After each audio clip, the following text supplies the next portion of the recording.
In my last video, I explained how I spent over $6,500 before recording my first YouTube video. Today, I'm going to show you how badly I estimated that and exactly where each of those dollars went. In total, there were 52 purchases. So that's 52 pieces of gear I bought that I thought I needed before I could record my first video. 2 of those items were cameras. Who needs 2 cameras to record their first YouTube video? Before I get into it though, none of this is an endorsement. In reality, this is probably a better display of what not to do. And while I would love to say a word or two about each of the items, why I thought I needed to buy them, I'm going to try to save my commentary for later videos when I actually learn how to use most of these things.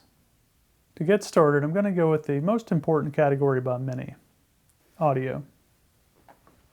I began my journey with a $90 wireless mic.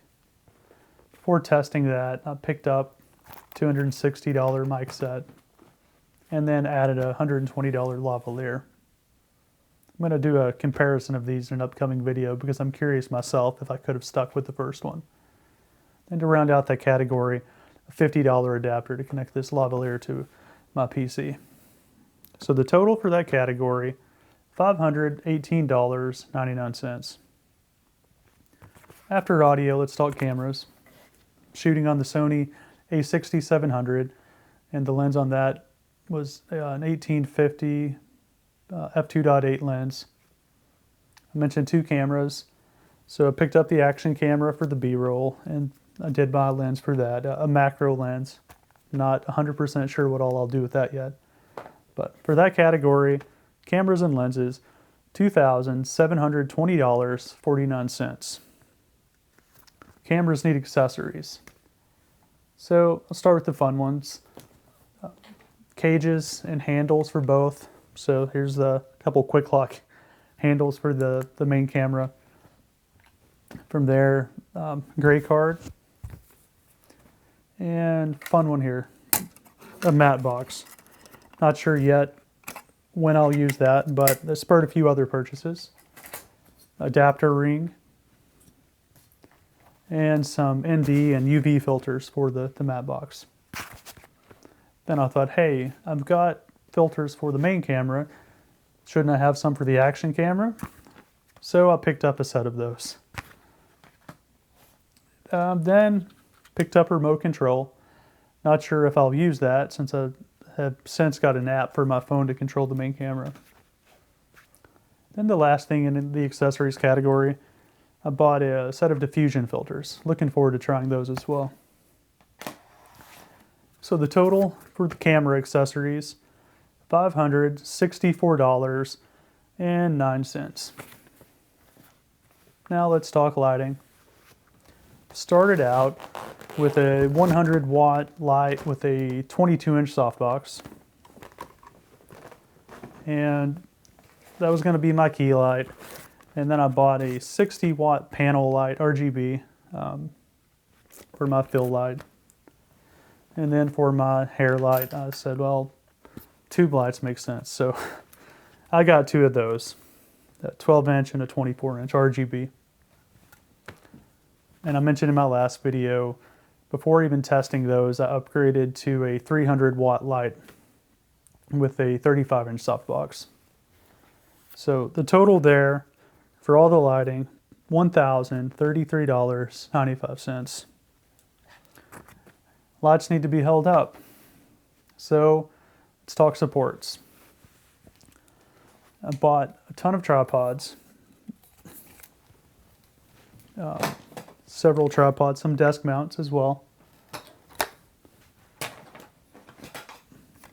Different styles of tripods, I should add. Some maybe are light stands. Bought a selfie stick for the action camera, which is also a tripod. And I'm not sure yet what I'm going to use this for, but I spent about $100 on a boom arm. And then more than I can count. Mounts, arms, clamps, stuff to hold other stuff basically. think there's a couple cell phone holders in there actually as well. Those could come in handy. And a C-stand holding the main light. That's actually one of my favorite purchases. It's a lot heavier duty than I expected, at least compared to the other tripods. And then lastly, there's a pack of random adapters to kind of connect some of this other stuff. So the total for the support category, $888.45. From there, let's talk storage and power. So power, it's USB-C cables, high speed to transfer stuff to my computer, around 20 bucks. Some batteries and a charger for my main camera. I think those were $80 or $90. Storage, I've got two items here, two categories, subcategories. First, I bought a pretty expensive hard case for my main camera. And then I've got like a $20 soft case coming for my action camera, but it's delayed in shipping. And then the other item in storage was a 12 terabyte hard drive to store this massive amount of videos that I've not yet recorded. So the total for storage and power is $951. And that leaves software. So I decided early on maybe DaVinci Resolve was the best option. So you think that's free, right? But I went ahead and bought the studio version. I'm not sure why I did, but now I have a reason to learn it, I suppose.